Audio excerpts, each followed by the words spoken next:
पुराने समय की बात है। दक्षिण भारत के एक राज्य में राजा वीरेंद्र प्रताप का शासन था। राजा न्यायप्रिय और प्रजापालक थे, लेकिन उनका राज्य एक गंभीर समस्या से घिरा हुआ था। राज्य में हर साल बरसात के बाद महल के पास बने एक प्राचीन तालाब से कुछ विचित्र घटनाएं घटित होती। कहते थे कि जो भी उस तालाब के पास जाता वो या तो गायब हो जाता या बुरी तरह घायल होकर लौटता। तालाब को चंद्रकुंड कहा जाता था और यह कहा जाता था कि उसमें देवी चंद्रिका का वास है। लोगों का मानना था कि तालाब की गहराई में खजाना छुपा है, लेकिन देवी की कृपा के बिना उसे पाना असंभव है। रात के समय राजा चंद्रकुंड के पास पहुंचे। जैसे ही उन्होंने तालाब में कदम रखा, चारों ओर घना कोहरा छा गया और रहस्यमयी आवाजें गूंजने लगी। राजा ने साहस नहीं खोया और आगे बढ़ते रहे।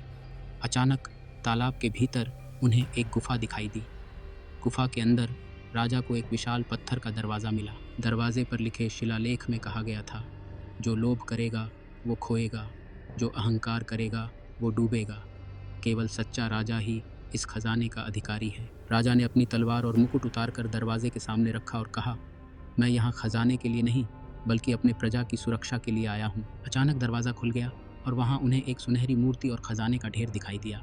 तभी साधु प्रकट हुआ और बताया, यह कोई साधारण खजाना नहीं बल्कि राज्य को सुरक्षित रखने की देवी चंद्रिका की कृपा है। इस खजाने को लूटने की कोशिश करने वालों को श्राप मिला, लेकिन तुम्हारे निस्वार्थ भाव ने इसे उजागर कर दिया। इसे प्रजा के कल्याण में उपयोग करो। राजा ने खजाने का उपयोग राज्य के विकास और गरीबों की सहायता में किया। चंद्रकुंड अब कोई डरावनी जगह नहीं रही बल्कि एक पवित्र स्थान बन गई।